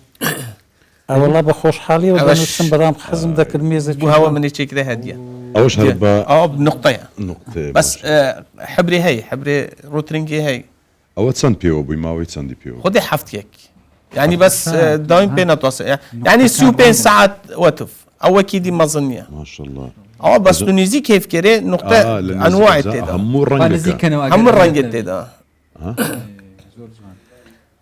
لمامۆستا ئەتوش والله ئەگەر لەسەر ئەو مێزە دەبی ئەگەر شتێکمان والله دەینووسم لە خزمەت دامە بەس پێم خۆشە هەندێک زانیاری وەکو بۆی ببێتە کللتورێک مەسەلەن ئەمن ئەوە بسمیلایەکە لەسەر کاغەزێکم نووسیوە کاغەزەکە 1500 ساڵ دەمینێ لەبەرەوەی بەڵێ ئەو کاغەزە کاغەزی 500 ساڵ دەمینێ لەبەر ئەوەی ئەو کاغەزە بە خۆمان دروستی دەکەین ئەوەش هەر لە قەدیمەوە لە بۆمان مایتەوە چی دروست دەکەن مامۆستا ئەمن 3 ساڵ لە تورکیای ژیام ئەو کاتێک کە لە تورکیای بووم فێرە دروستکردنی ئەو کاغەزە بووم تایبەتمەندی هێدەکرێت باسی بکە و بەڵێ بۆ ناکرێ بڵێ ئەو کاغەزە بەخۆی کاغەزی دەستکردە بە دەست دروست دەکرێتن کاغەزەکە زۆربەی زۆریان یابانینە یان هندیە یان با بڵێن نیپالیە ئەوانە دەینین ئیدی لەگەر کۆمەڵێک مادە دەبێت لی پێچەوەی دۆنەوەی ئەگەر ڕاست پێچەوەن ئەو سان فڵە مەسەڵەن هێلکە و شەبی تێکەر دەکەین مەحلولێک دەگیریەوە ینی جیراوەیەکە پێشی ئەو مەحلولەی با بڵێن نیشاستەی لێ دەدەی ئەجا دەی جەلای دەکەی بە بەردی عقیق ئەجا دێ جارش کە دوو قات هێلکە و نیشاستەی لێ دەمێنێتەوە هیچ ئەوە 6 مانگ دەبێت لە سەری بۆستی ئەو جە پاشان باشە ئوستاس ینی ئێستا کە ئێوە ئەو کاران دەکەن تا چەند هەوڵتاندا وەکو دەستکەوتێکی مادی بازرگانی پێوەکردن جگەلەوەی کە با بڵین ئەوە مهنەیەەکە هەموو کەس نیەت ینی بەهرەیەەکە چۆن وەکو مهنەیەک وەکو پیشەیەک دەتوانن ممارەسەی بکەن کار بکەن لەو بابەتەوە هەوڵتان داوە نابڵام من ناوی جەنابتم نەزانی کاکە هەندرێن بڵێ پرسیارەی زۆر لە جێە ئەمن لەوەتەی هەما کە لە دایک بوومە بە هونەر لە دایک بوومە ئەمن داک و بابم ینی لە خێزانێکی هوەری پەروەردە بوومە ئەم بابم دەنجی زۆر خۆش بە حەیران بێژێکی زۆر چاک بوو داکەم بە هەمان شێوە مەسەلەن سەردولکە و شتی زۆر خۆشی دەزانی لە تازیەکان لاوانەوە شتی هەبوو ڕەنگە ئەو شتە ڕەنجی دایتەوە لە ناو تەبیعەت و ژیانی من ئەمن وەکو بابم ڕەنگە دەنگم خۆش بووە لە ڕستم ڕەسام بوومە لە نەحت نەحات بوومە دەرچووی ئەکادیمیای هونەرە جوانەکانی بەغدام ساڵی 89 تەخەرجم کردووە ینی کۆمەڵک شتەوای لێکردیمە مەسەلەن ئەو شتانە با بڵێن دروست بکەین ئیدی بوویتە مۆرکەک لە بۆ من ینی شانازیم بە کورتبوونی خۆم کردیە شانازی بە هونەرەوە دەکەم ئیدی وەکو دەستکەوتیش لەوەتەی هەمە ئەمن ژیانی خۆم ئێستاوا خەریکم مەتحەفێکم داناوە لێتان جیرانتانم لێتان نێزیکم بەڵێ هەر لێرەمە منشە لە بەرامبەر شێخبازیمە مەتحەف و گەلەری بژار ئەربیلی ئەجا ئەوە بدام ناوە ئەوە خەریکە کاری تێدا دەکەم ئێستاکە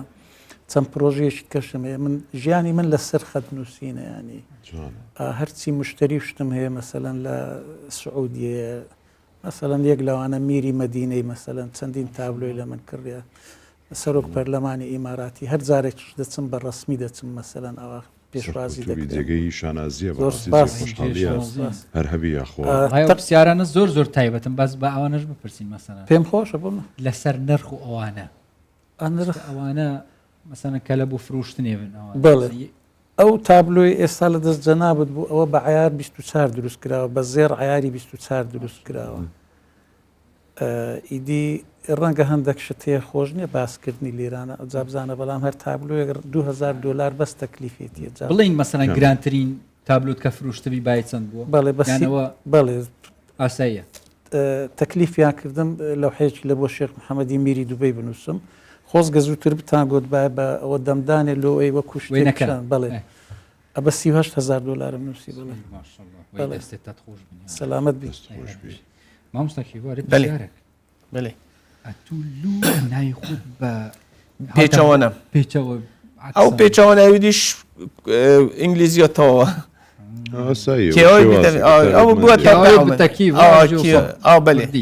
بەێ بلیوی شێوازی مەسەلەن بەێ من هوەرەکەی دی هوەری کاریکاتێ هوەری ئەبسترا وەکو شێوازێ مونتیوی بەس شێوازێ ڕەنگاوڕنگ ڕەنگی زەیتی ئەشولتکەم بەس وەکو جیمە نییە جی حکوومەتی ینی لە هەولێرش جێکی وەترنیەک و بێنێ موزەخانەکە تێدا کە بزانن ئەم سەردانێکی بکەین نوکە من 152 دانە کەسەتی ناودارێت کوردی چێکرەی یەت هەمە پارچە هەمە پارچێت کوردستانێت تێدا يعني روسيا بگیره ارمنستان بگیره کازاخستان بگیره او بنا کردی لهات بیت بود کردی نشول کرد من نشول کرد چه پیشانگاه ها پیشان داینه مثلا من پیشانگاه تایبت 10 پیشانگاه تایبت منید وکره تایبت بس زور بجداری زور پیشانگاهش بی و اول کساتی من حتی نو کسی پیشانگاه وکره بس جارك الهولي ميديا بس بداخل يعني جمهورك ونية حكمتش يعني او دينية حكمت اگر مزخانه که داند بو کساتیت وکو مامستا بجاره که يعني بندت كردي ين نافدارت كردا بيتا نفسين وكو شولان منت كسات النافدار دبيتا تشتكي مازن الدنيا هم دي ناسيت اگر في كراسي اواز چيكم هاو كاربن بسي زمانا بيتا بلاف كرن هم الدنيا دي دنگ ودا جيلي كچكا لو انا پشه هنا ناسن پیرامید ناسن رسمي ونيشه ناسن بس جان نامه کا كچكا وكو كراسه بسي زمانا بكردي عربي انجليزي هم الدنيا دي ناسيت ما مستا ما مستا زنابد مثلا سند حول الدعوة او وكو دسكوتيك وكو بيشيك زغلوي كبهريكا حول الدعوة كما وكو دسكوتيك بو زنابد لوري ماديو مثلا كارب كيد خودي مادي اگر از شولادي نكم برا از بناستم يعني بناجم يعني سال تابلو اگ نايت فروتن او ماندي بينا اس بيوت كم 5 ساعات كخلق رغبتي لسر اوشتانا يعني او كلتورة دروز نبو دروز نبو حزم ذاك لو شتيكم يعني لولاتان يسا لولاتا شو كو تركيا مثل لنوت بينز لتركيا جياما كريكاريان جوتياريان همویان باگراوندێکی دینیان هەیە لەو شتێ مەسەلەن هەر هەمویان پێیان خۆشە تابلۆیەکی ئۆرجینال لە ماڵەکەی خۆی دابنێ بەڵام تابلۆیەکی تەبعدانەنێ دەڵێ لەبەر ئەوەی ئۆرجینالەکە خێری زیاترە مەسەلەن ئەمن هەریەک نمونەت لە بۆ بجێڕمەوە بەڵێ ئەمن کاتی خۆی 95 کە لەوێ بووم کوڕێکی لێبوو ناوی محەممەد تەتەر بوو وەستای لە بغۆ ئەو شتانە بوو لە شوێنی ئەو مامەستایی لە مەکتەبی مامەستایەکەم لە ئەستەمبۆڵێ لەوێ یەکتریمان ناسی کە چاوی بە تابلۆکانی من کە زۆری پێی خۆش بوو زۆری پێ جوان بوو گوتی پێم خۆشە یەک دوو تابلۆی جەنابتم هەبی لا دیوارەکەم هەیە لە ماڕەکەم پێم خۆشە لا دیوارەکەم بە تابلۆی ئۆرجینال مەسەلەن بنەخشێنم یان جوان کەم ماڕەکەی خۆم بەڵام لێرە بەداخەوە ئەو کلتورە دروست نەبووە هیوادارم دروست بێتن ینی ئەو شتە ئەوە سەروەت و سامانی ئەو میلەتەیەوە ئەو تابلۆیانە هەمیشە ئەو کاتێک کە ئەو تابلوێ مەسەلەن ساڵی 95 بە 200 دلاری فرۆشتە ئەو کوڕێ ئێستا کە بای 5,000 دلاری ئەو تابلوێ وەکو زێر وایە بەڵێ ئێمە ئەگەر قیمەتی هونەرەکەی خۆمان بزانین هەمیشە وەکو سەروەتێکی نیشتیمانی دەمێنێ سام لە ماڕەکەی خۆم زیاد لە 2000 تابلۆم هەیە ئێمن بۆ خۆم ینی بە ئەوەی خۆم بە خەرجی خۆم بە شتی خۆم وا خەریکم سەبرە پێش دروست دەکەم پارێزراوە لە کنەت و یان فروشرایە نمایە والله هەیە من لە کورد کەس تابلۆی لێ نەکڕیوم لە بەژیانم تابلۆی منیان ئەوەتە لە بۆ تورک بوو یان لە بۆ عەرەب بوو یان لە بۆ فارس بووە ئەوە ئێستاش لەو ئەرشیفەی ئێستا کە پێمە زۆر ببینی مامۆستا قسەش دەکەی بەڵێ لەناو جانتاکەیت کەشم هەیە زۆر تابلۆی هەر هەمووی بە ئاوزێڕە هەر هەمووی بە تەکنۆلۆژیایەکی زۆر بەرز دروست دەکرێت ئەوانە هەموو شتی ئاساییە هەموو لە کاغەزەکەی لە پێکهاتەکەی تایبەتمەندی هەیە وەک باسی کرد هەر لە بیدایەتەوە لە دروستبوونی مەسەلەن بیدایەتی فکرەکەیەوە تا دەگاتە ئەخیری هەر هەمووی بە دیراسەیە ینی ئەوە نییە بڵێ بە ئیرتیجالی شتەکە بێت بڵێ بەڵێ دەرفەت دەبێ قرار بوو کە شتێک بنووسین هەر ئێستا والله جاگەر بزانین ئەمن مێزە با ئەو قورئانە بەڵێ بەڵێ ئەگەر ئەو جانتایگچکە کەم بدەنێ ئاری جان جانتایگچەکە کامەیە ئوستاس کێفن ئەفو ئەس خوش دارێتوە چێتکەم ها داری دەستخر دەست کرد چارچوی پای هەمە دەست دارەکە چ دارێکی سویدیە کەپسەکە ئەسلیە شلۆ مامۆستا ئەف قورئانە هەند بێتە تەبعکردن ئەوە هەمی خیر و زەحمەتە چەند نوسخەی لەسەرەوە ئەوە 2 میلیۆن نوسخە لەسەر والله جانتاکەیت کە نا والله یەکی دیکە ئەگەر زەحمەت نەبی ئەوەی هەر ئەوەی دەستی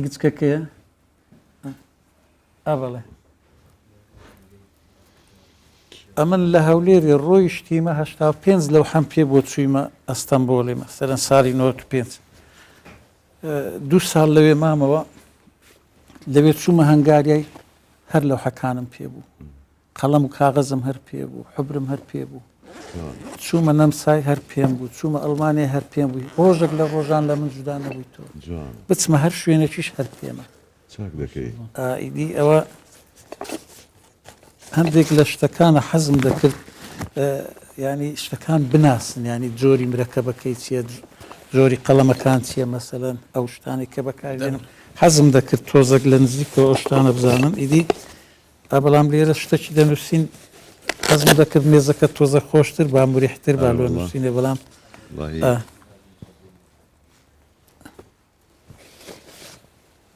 ئەوای لێکەین مادام ئەوەی بۆ گیان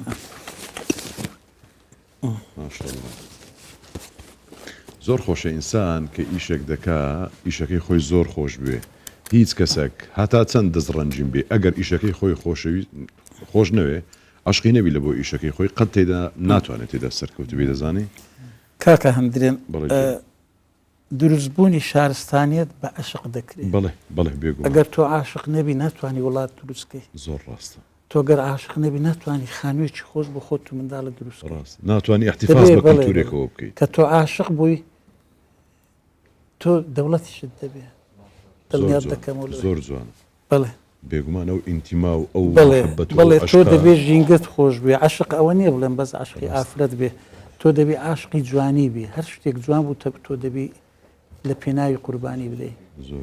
بەڵێ بە هەر حاڵ ئەوە منی شاعیر دەڵێ جلوی جوانی لە هەرچیدا هەبێ خۆشم دەوێ بڵێ مامۆستاکی بوو بەێ سەروی هوەری مەسەەن کەس هەبیە سەر دەستی تەفیر ببێت پێ دڵم کە چ بنووسی ناوڵە جارێ بەس ئەز پێ بە جێکی چێکم وەکو دەورە کوردستان فێرکەم بەرنامەی پاشیڤ نوکەم زۆروکێن من بەخوێنێ مەجاالە نەخوەختی کوڕۆنەوە لەو حێت باش چێتکردن ینی زۆر باش ینی دەستی هوەریشی هەیە ئەسی زۆر هێفتیانە من ئەو نییە کو بینێ بەس ئەس حەسناکەم ینی من بێت دەرساخۆ بخوێنم بەس وەختی هاوینان گەمە شوورکە یە 4 ساڵی لەو حەیە چێکری یەگوتیاوە چ مازنەگە چێکردگە 4 ئارێ وەڵڵا منێ هەیت مۆبایلێ دە خۆش حەزگەنی ئەمە پێمە بڵام ماسەکی بوو مەسەەن هەبیێت شتێکی نەخۆش تۆبلەک و گەلک بەرنامەی پاشیڤ تێک چوو بەێ شیڤ دهەیە خلاص بیت دیای پەلەکە خەبرەی کەفتە سە وەڵی بێزەخ نەبیمە دووبارەی دە سۆڤێتیەکی دی منی داناش چێکرد ئەرێ وەڵڵا ساڵا 1970 وەل من دو سێ جارە بەس دارە حەلا هەیە هەر کوردستان پاشیڤ کوردستان بەس ئەف دارانەش ئەس قوچێتکەم ها بڕین حەجمەگوت سەر ئەنفاڵ عامە گشتیە هەموو پارچێت کوردستانی بێ مەسەنە تسەکی وسەتە چی کرد بێت دیت گەل لانێت پەیوەندیدار هەوڵ بدەن هێماکی وسە درست منێ چێکرێ من ئەنواعی چێکرێ هەر یەک و فکرە خۆ هەر یەک و داڕش ناخول سەر بەخۆ یا کوردستانیش منێ چێکرێ نەکنوکە 2013 منێ چێکرێ ئافرەتەکە حامیلە ئایا لە ناخوشێدا ناف کەلتورێ وەکو زەغرەفێت کوردی یعنی سمبولی کوردی ئایا ئەو ئافرەتە بچووکێوێ دێ کوربی ئانکیش دەبینە دەوڵەتیان نە بەس هەند منێ ئەو کرێ ئەوش منێ هەیە بەس منەینە حەسکەم بێن سەردان بکەن 300 لەو هە منێ هەیە دۆڕفادا وەکو شتێک وسڵ لە حەکە وسە بیا سمبولێک ناف هەولێردا پەیکەرێک مەسەنەوەکی هات بتە چێکردن شتێکی وسڵ جهەکە مازن هات بتە نه کەس احتیمامی پێ نادەن ئەو کەلتور چێ نەبیێشتە نەخومە فکرێت وەیەتەی 2013 منێ چێکرێ حەسب منێ چێکرێ هەموو سمبولێت کوردایەت تێدا هەسپا یعنی وەکی تووڕەبینێ خول شاخەکێ دای بپەقینیت وەکو بەرەف سەر بەخویە بچیت من گوت ئەگەر چی بیت ببیتە پەیکەرێکیان لەو حەکی مەزن تایبەت بەێ تایبەت کە تاول نەدا مەسەن نویسینە یان شێوەکواریە بکە پەیکەر سازی با هەندێدایان هەبیە من کەس نییە ئەگەر چێکەنیش دەچەند پەیکەرێکی یعنی وەتوفنیە ئەو قوت تێدانە خوچێکی مەسە ئەس خودێ چێکە من دیکۆرێ چێکەرێ بوو فیلێمە سینەمە کەس بار نەکردگە کوڤەت شۆڵا دەستیە وەزانی کەرپیچێ ڕاستیە دێ پاش نیشاتە دەم 2001 سەقەڵاتێ یعنی تووەتە فکرت کە کەرپیچە بەس کەرپیچنگە فلینە هەنگی ها برین من چێت کرد بوو برینە بوو فلێمێ دکتۆر پێ نەحەسیە بخۆدێ دکتۆر نازانانی وەرە برینە ڕاستە نا دیکۆرێت کوردستان تیڤی من چێت کردن وەختی بەێ بیداتە کوردستان تیڤی میکەتە دەست دیکۆرە بەردا دیوەرە آخر من مەجال نییە من ئان وەختی من کوردستان تیڤی شوێن انگلیزی بابا عربي كيفيت كردي ژمارەژی کوردی و عربی باش چ تشتێکی خوش مامۆستا بژار كردي ئەم وەکو برایەکی من ماستەرە و برای گەورەی منیشە یعنی من وەکی برایەکی مەزم کەیف بێتێ زۆر هەستێ ئینسانێکی ڕازگو ڕاست و درست زۆر جازێ نسیحەت کرێ من ئیسیفادەی کرێ وقتی نالڤێت تەزیزی بریۆت کرد من تەلەفۆن ئیتیساڵات یعنی بەس مایەکی من وەختی بیدات چوو من هاژێ نەمەوە بەس وەختی هاتەوە وەبخۆ ئەس بەدیتم و مەیەک و ینی وەلو مامۆستا بژار مەشغوڵشە بەس کوو بوو کە هاتیەوە لە دوو گەڕای بینیت دنیا گچکە بووی تۆ ئێستا دنیا ئەمن ئەگەر بە تەلەفۆنیش نەبی بە ئیحساس بەیەکەوە ماشەڵڵا هەبووە مەسەلەن بە ئەحساسۆکی گوتت جاری وە هەبوو مەسەن هەستت کردبی نەخۆشیان شیڤ عفو ئوستاس ئەوە دەتوانم لابم ئەوی کامێرەکە لۆنە بەڵێ جان فەرموو ئەلێ ڕێدا بڵێ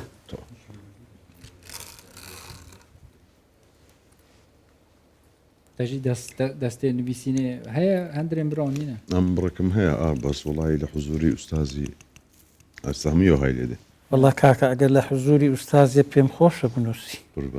لە خزمە دامە مامۆستا بژار چێ مامۆستای تو بووە لە بوو دەست ئەوە نووسینی تایبەت واللهی سەرەتا ئەم لە ساڵی 1970ەوە خەتی دەنووسم خەریکی خەت نووسینێمە کاتی خۆی برای گەورەکەم با بڵێن ئەو مەیلی تۆزە کوونەر و شتیوای هەبوو خەتاتی و ڕسمەوە شتانە ڕەنگە تەسیراتی بین بەسەردا هەبووە بەڵێ بەڵام ئەو کاتێک کە خەت لەوی وەرگرت مەسەلەن ئەمە زوو بە پێشی کەتمەوە ینی چەند خەتاتەکە بوون با بڵێن لە هەولێری قەدیم ڕەنگە نازانم ئەنگۆ بە بیرتان نێ ڕەنگە لە هەمووتان گەورەتر بم سەلامەت بێ ئەو کاتی مەسەلەن کاک نەجات هەبوو نەجات ئەربیلی هەبوو مامۆستا ئەحمەد عەبدوڕەحمان هەبوو ئابرایەکەشم بەڵام لەو ئاستەی نەبوو بەس ئەمن زوو فێر دەبووم ینی داهاتمەوە مەسەلەن مامۆستایەکمان هەبوو ناوی مامۆستا عوسمان بوو کۆی بوو لە پۆلیساری ابتیدایی بووین هەموو ڕۆژێ 12 ناوی دەدامێ تەڵەبەکان یەکە و لاپەڕەکی لێ دەکردەوە لە ئەوەکانیان لە دەفتەرەکانیان دەیگۆ یەکە و ناوەچیان لۆ بنووسەوە لە بۆ سبەینێ دەچوومەوە مامۆستا دەچوومەوە مەکتەبێ کە 14 ناو 15 ناوم دەنووسی هەر یەکی بە نەوعی مەسەلەن لە پۆلیساری ابتیداییش بوو ئائیدی هەمیشە لە ئیمتیحانەکان لە پۆلی پێنجی ابتیدایی لە بۆ شێرزاد شێرزاد خەتات چیان شێرزاد ئەخر نازانم شێرزاد خەتات بلێوە لە زمانی من نەدەمەی لەبییر والله مامۆستا ببوورە نازانم چێکرد باز دەوەیشی هەولێریە بەری هەر لە هەولێرێ خەتاتەی چاکە هەمویان بەشدار بوون بەڵام ئەمن یەکەم بووم بەڵێ 128 خەتات بوون بەڵێ بە خۆی هەر 3 ساڵ جارێک مسابقە دەکرێت ساڵی 93 مسابقەیە کرا جایزە میناوە ئەو کاتی ئەوە بوو کاک مەسعودی ئیستقبالی کردین ئەو کاتی لە مەسیفی بوون ئیدی ئەوە بوو ئەو کاتەی با بڵێن کە کۆسرەت سەرۆکی حکوومەت بوو ئاسان کاریان بۆ کردین چوینە ئەستەمبوڵ لەوێن دەرە جایزە شتەکانمان وەرگرت مامۆستا بوو تو خەڵات و ئەو وەرگرتنە ڕێزلێنەوەن هەتا ڕێزلێنەوە وەرگرت بەس باشداریکردنەوە مەسەلەن نا یۆمە ئەوە ئەو نییە یۆمە وەکو بەشداری پێشانگا وەکو ڕێزلێنەوەن دوو جازی بەشدار بیل دوبەی بارو بيرار رسلنان يعني ما يتورجتي وكو بجداري بيشانغا بله سر آستاش در بجداری و چوه والله هي ضعيفة یا ضعیف أري والله بس أو دبيش وكو يا دا مزرندنا و يا دولتوا يا دا 51 سال 2023 و 2022 مانگا 11 از هر دو سالای بجدار بی بس سالك البغداد تشتمه حجز کرد وكو تشتكي سياسي وكو كرد ویریجی پرزگریک چی ام چون بس رسلینان دام اما فوتو نیشه دان قدرك باش گرد وكو دعوة بله ده تبدو نوف مال ده کاکان درێنەوە بەبێ تەختیک و شت بوو لە بەرەوەی هیچ وەکمان اگر روزك هیچ شغل نکم 8 ساعت شغل کرد ڕەنگە اگر شب و روز 15 ساعت از دم شغل کرد تێدەگەم یکیم کم 8 ساعت اره والله اگر من نکر با من بینات وستام 250 دانه بتنقيد شغل كم بس كساتيت كردا افيت ما 152 دانه من تشيكري هر يك 50 ساعه ديدگاه بارزان زۆر گەورەی لە لای من وكو شيخ سعيد بيران با ئیمزاچی لێدەین هەر وەکو تاریخ بە شيخ احمد بارزاني اوا بارزاني نمر و شيخ عبد السلام و احسان نوري باشا هشت تابلونه يل ديدگاه بارزاني بله دستت وقت خوش بن گله خوش حال بین این هر دو وک ماموستا وک هنرمند وک مهوانت گله که تایبتی نفشود گل مدابین انشالله خودش فرازی گله ممنون بین یعنی تبیا باب شوازه که گله تایبتر مبخیراتنا وکر باب راستی زور ممنون سپاس دین یعنی نبتنه هین بلیمتن و هین بهرمندن ماشالله این هنرمندن ریزن پیشین انشالله خود خیر دستت وقت خوش بجلندش اگر یوتیوب شیف کری حتی نو که کس لو انا نجش بتصد دانا تنقيد شغل كربي بس تنقيتها خط دانية من 250 دانا زياتر من الشغل كرب نقطة يعني اگر بچت كتابه جنسيش لو انا در بچت والله وجه حولك يبو بدا والله وجب حولك يبدا وجدي والله ام حميد بشتوان بين والصدارش شغل نكري من الشغل كري سر كاغذ خلقي بله بس داريه قال طيبات بين ما شاء الله جا هر تشتی وانجی دیاره هم پریکا سوشال میدیا جاز بار استاش دنوسی بخوی اس نه اس خطات نیمه بس اس بیت واسم بنویس ما وکی بس وکی دینه دو دیاری ما ورگرت نفشه بجی اول دیاریا ما مستقیمی اول جی دیاریا ما مستقیمی بله دستت وقت خوش بن گلک سپاس گلک ما هر دیارین گلک طیبت ماشاءالله گله خوشحال بین افشا خوشحال بوین اما خۆزگە حەزم دەکرد ئەوڕۆ آخر ڕۆژی ڕەمەزانەیە پێم خۆش بوو یەک سوپاسی هەمووتان بکەم خۆشحاڵ بووم مامەستا دەشتیشم لە نێزیکەوە دیت دەنگێکی خۆشیە ئەم گۆژ نمونەتتان زۆر بێ پیرۆزبایی لە تەواوی خەڵکی کوردستان دەکەم و لە هەموو دنیاش بە بۆنەی جەژنی ڕەمەزانی پیرۆز انشاءالله هیوادارین جەژنی ئەو ساڵەمان فەرقی دەبێت جیاواز دەبێت لەگەڵ جەژنەکانیت کە بەرکە خەڵکەکان هیوای سەرکەوتن لۆ هەمووتان دەخوازم گەلە سپاس بووە گەلە بخێراتن گەلە خۆشحاڵ سەرچاوت پاراستی نەخودە هەستکرد پشتی بەرنامە ئەم دێ تەسلیمی وەکی وای دەستت خۆش بە تەندروستیەوە هەرە باش بێت یا ڕەبی مامۆستا حوسام ئەتوو سرودشی تایبەت کەم زۆرە ئێستا هەتا جەماعەت دەڕۆن لەگەڵ مامۆستا ڕێبواری ئەو سرودە تایبەتە بەس خۆش بی پێشکەشکەن مەمنونتان دەبین چونکە شەوە ئاخیریەژی مامۆستا ڕێبوار هەر زۆر مەشغوڵە دیکەرم والله قەپاتی باشە مامۆستا وێ سرودێژی پێشکەش کەرم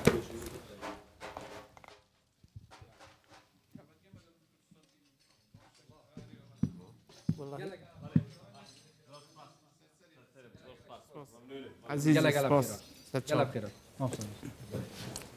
يا ربي بالمصطفى بلغ مقاصدنا واغفر لنا ما مضى يا واسع الكرم المسك فاح المسك فاح لما ذكرنا أبا الزهراء النور لاح لما حضرنا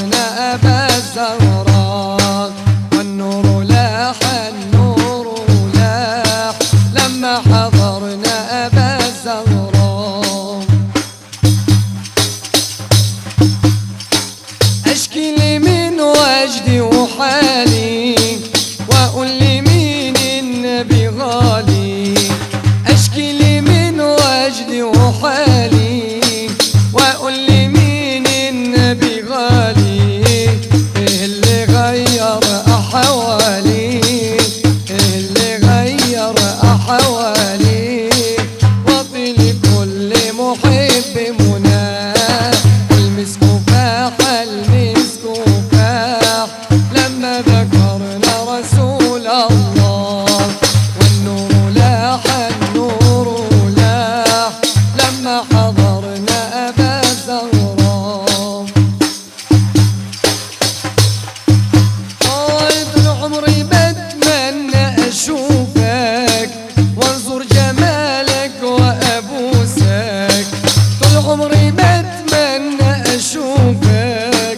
وانظر جمالك وأبوسك صبرت نفسي بأحاديثك صبرت نفسي بأحاديثك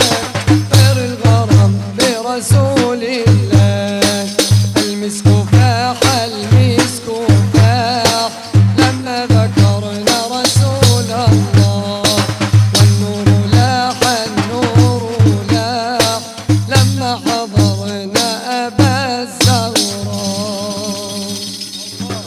الله اللهم صل على محمد ويدس خوش ما شاء ويدن الله. خوش مصري أي نبو. ما شاء الله مصري ويهربجي دي ما مصطفى دي لا تستاهل لا تكليف الشيء تكليف الشيء تكليفك ما هي باشا. حزم ليها باشا. آخر روج كرمك. رمضان يا كرمك أو أمان كرمك كرمك كرمك يا الله لقاء ويدت تن دفي كادفتو أروي يلا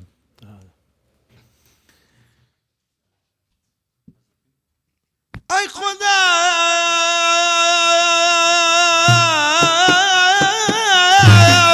قد زوب يد الصلاة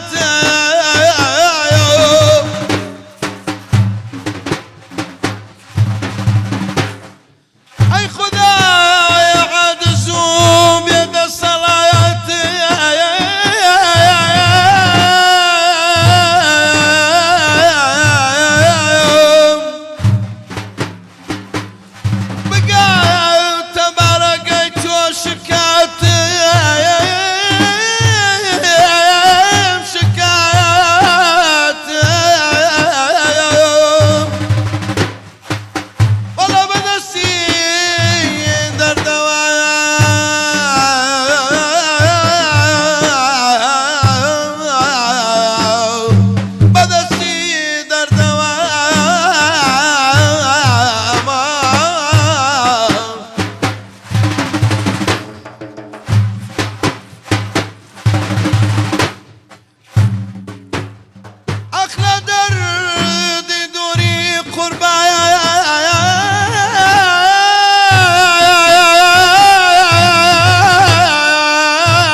پیغمبر و اصحابی دوری اذیتن ششای دوری اذیتن ششای داودی نایب الله بکیت به ایمان و ببرویا به ایمان و ببرویا مستبسیم مدینه داره چیز و شیرینه داره چیز و شیرینه دل موزه قیدینه لفخر المرسلين لقي صحنا بينا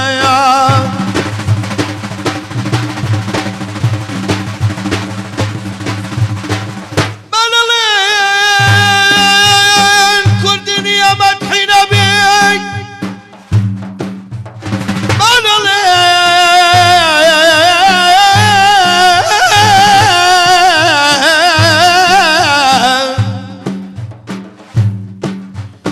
بلالين كردنيا مدحي نبي من وهام نوسيك كسخسي نبي مدد الله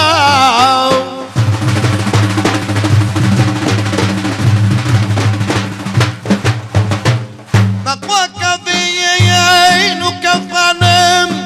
بقوى كفين وكفانم أخبان تروح شانم ايدليان ومال ايدليان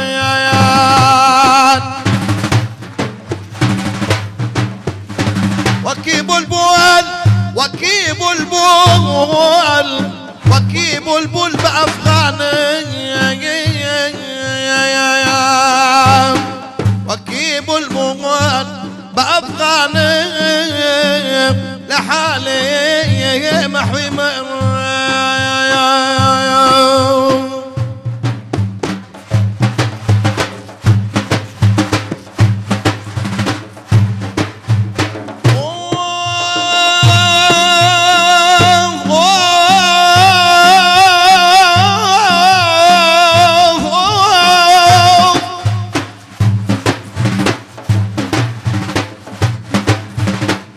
بوتين الرياسم سيني سرشكم حروكو بالان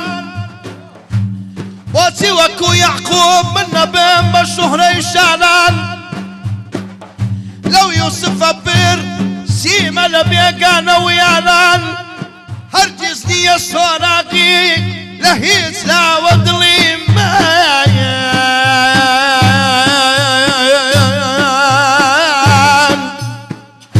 هرجزني الصراقي لهيز لا ودلي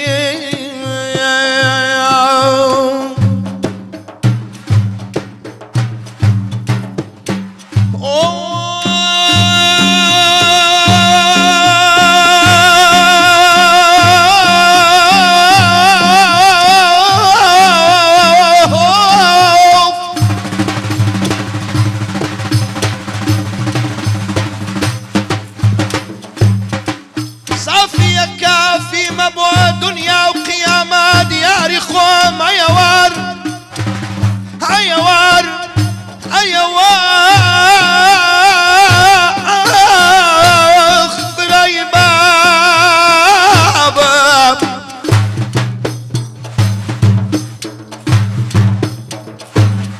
سم لباسي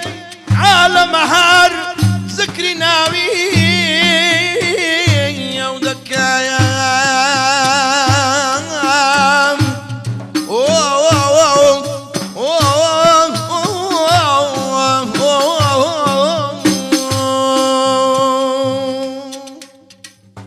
اي ما شاء الله اي ما شاء الله اي بارك الله فيك وي دستت وتخوش وي يفدن قهر بمينت يا ربي يسكجوا معه صاف جاري اي الله خد اشتاوي راضي يا ربي افصلا ما تقلق على زحمه دايما مصطفى أنا إن شاء الله داي تعالى بتماعي أوك إن شاء الله دلي خلق ما خوش بالبو حديثش إن شاء الله كوتايد أنا كبيغمبر صلى الله عليه وسلم ليه برسي فرميان أي الأعمال أفضل يا رسول الله يا الله سكر دويك لحمو كر دويك أفضل تلو تساكتر فرمي سرور تدخله على قلب مسلم ئەتوو بتانی بە شتێک بە هوەری خۆت ئەو مامۆستا بە ڕێزانە بە هوەری خۆیان یعنی فەڕحی و خۆشی بایەنە دڵی خەڵک ئێمە بە قورجی خۆمان مامۆستایان بە دەست و پەنجە زێڕینی خۆیان برای کامیرەمان ئەو ستافانەی کەناڵ 24 سوپاسی هەمویان دەکەین و دەستی هەموو لایەک خۆش بیت و ئینسانیش بێکەم و کوڕی نابیتن و ئەلکەمال و لله ئەوەی کە خوا تەنها خوددا بێعیبە ئێمە گەشتێکشمان کردوێ ئینشاءالله بۆ دڵخۆشی هەموو لایەک بووە هیوە هەدارم ئەگەر هەر دەستی جەماعەتیش خۆش بوو مامۆستا ڕێبوار مامۆستا حەسان مامۆستا ئەحمەد بشڵا خودی شەڕازی بێت اینجی گەلک واستان خودی خێرەوە بنوێستی یا ڕەبی دەستی جەماعەتی هەمیە خۆش ستافی بەرنامە هەر هەمووان ناوان بینم دەترسم ناوان لەف کردکەم نابێ نافینەوە دەستێت هەمیە هەمیە خۆش زۆر وڵا دەترسم لەف کردکەم هەمی باشە چونکی هەمی باش واستان ئەرە وڵا زۆر زۆر ماشەڵڵا خودش هەمیە ڕاست دەستێت هەمیە گردنمان ئازادکەن ئەگەر خوا عمریدا بوو ساڵێکی دیکە ئەمە لە خزمەتدا دەبین تقبل الله منا ومنكم صالح الأعمال خديش موا قبيل كت قبول كات وإن الله خديش هميا راضي بت وجاجنا وبيروس شو كم يكونوا منا بقى. خوش يا ده بنيارك.